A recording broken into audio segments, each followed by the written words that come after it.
En este video vamos a ver una nueva característica de Entity Framework Core 9 y se trata de que han revolucionado la manera en la que hacemos data seeding. Básicamente data seeding se refiere a ese mecanismo para insertar datos predefinidos en una tabla. Por ejemplo, supongamos que tenemos una tabla de países y pues en esa tabla yo quiero tener los países del mundo. Ahora, eso es algo que yo no quiero estar haciendo manualmente, sino que yo quiero que se haga automáticamente, por ejemplo, al momento de que despleguemos la aplicación o, por ejemplo, al momento de que corramos la aplicación, nos aseguremos de que esa tabla de países, que es una información que no cambia mucho, esté siempre llenada con el listado de países del mundo. Entonces, para eso utilizamos data seeding. Ahora, ¿qué pasa? En el pasado, utilizamos data seeding en Entity Framework Core de una manera que dejaba mucho que desear, porque tenía varios retos. Por ejemplo, teníamos que obligatoriamente llenar el ID del registro que íbamos a insertar en la base de datos.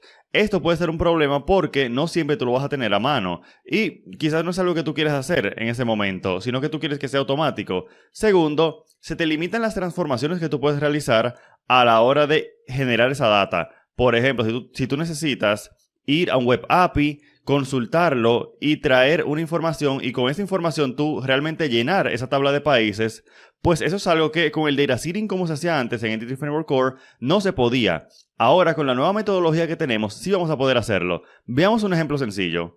Primero yo quiero que veamos qué era lo que teníamos antes. ¿Cómo era el data seeding que teníamos antes? Aquí yo tengo una application DB Contest de ejemplo. Es una aplicación muy sencilla, es una aplicación de web API, porque básicamente lo que vamos a hacer es simplemente ver cómo se hacía antes el data seeding y ahora cómo se hace.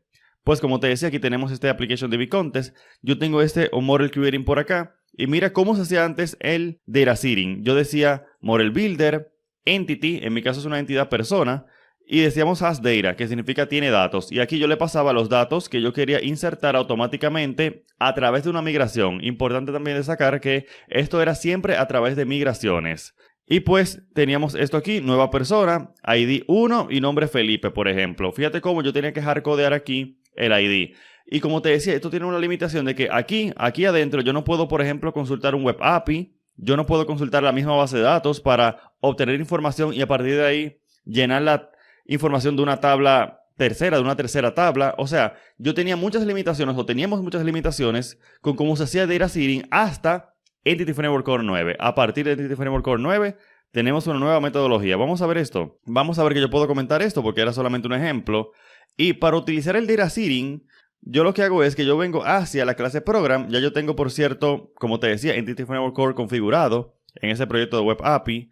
Y lo que vamos a hacer es que vamos a utilizar data seeding por acá. Fíjate cómo yo tengo esto por acá, este AddDB Contest, tengo opciones, useSQL Server, y aquí, después de este useSQL Server, yo puedo decir useSeeding, y en este useSeeding es un método que básicamente significa usar seeding o usar data seeding, que nos permite, dentro de este método, colocar toda la data que yo quiero insertar en la base de datos y utilizando una lógica compleja, como vamos a ver en un momento.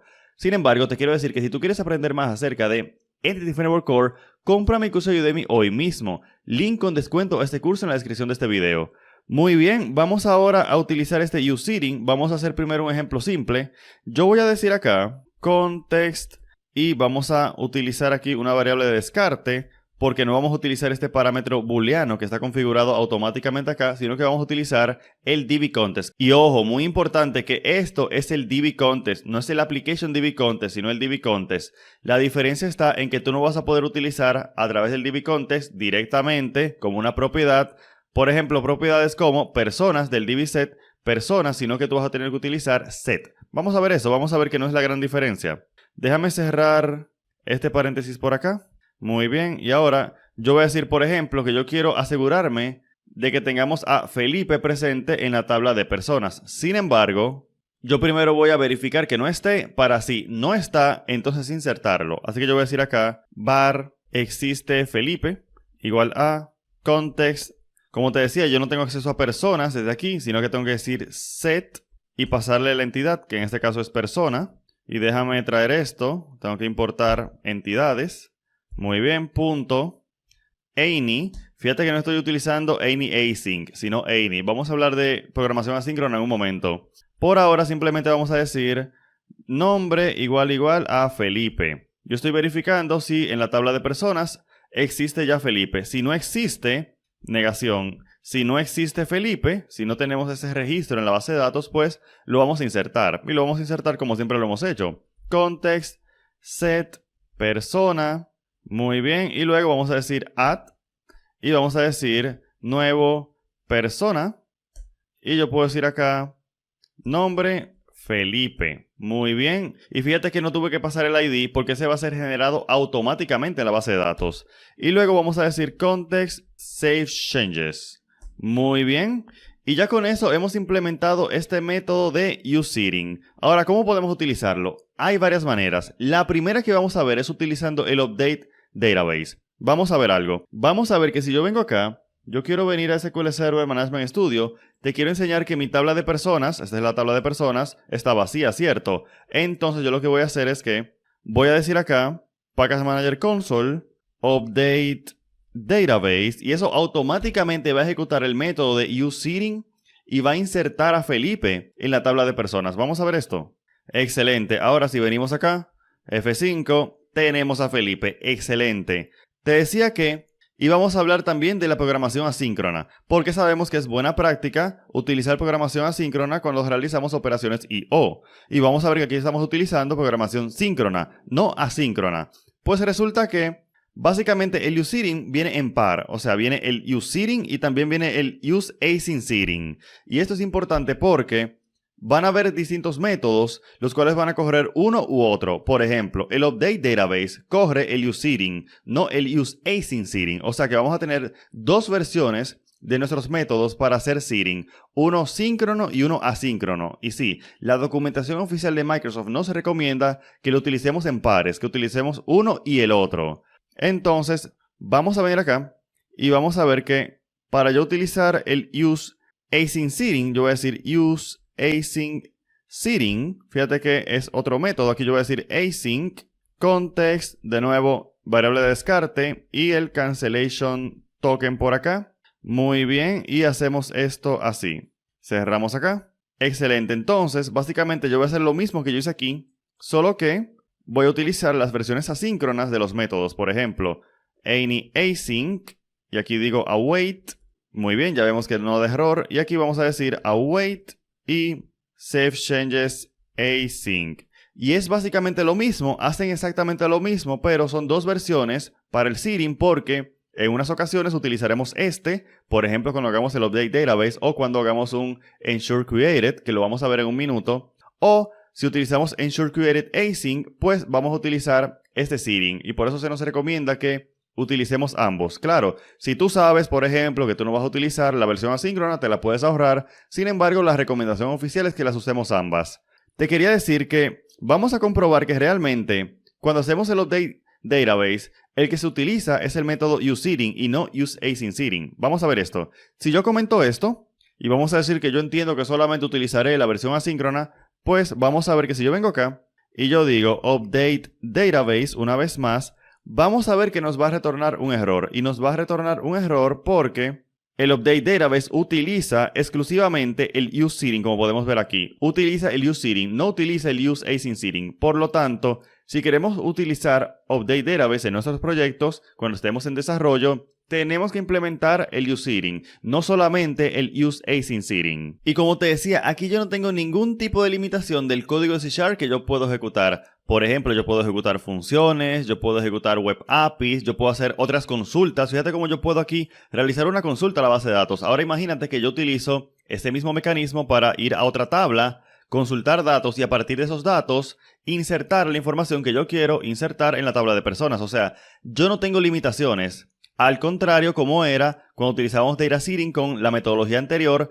donde básicamente esto se colocaba estáticamente en una migración y no podíamos hacer prácticamente ningún tipo de operación interesante, como sí lo podemos hacer con el useIding. Algo que yo te quiero enseñar también es, ok, yo estoy ejecutando el useIding utilizando update database, pero no vamos a hacer eso en producción, ¿cierto? Hay varias maneras de ejecutar este useIding o el useAsyncIding en producción. Una de ellas, y la más simple, es utilizando ensure created al momento de inicializar la aplicación. Vamos a ver esto.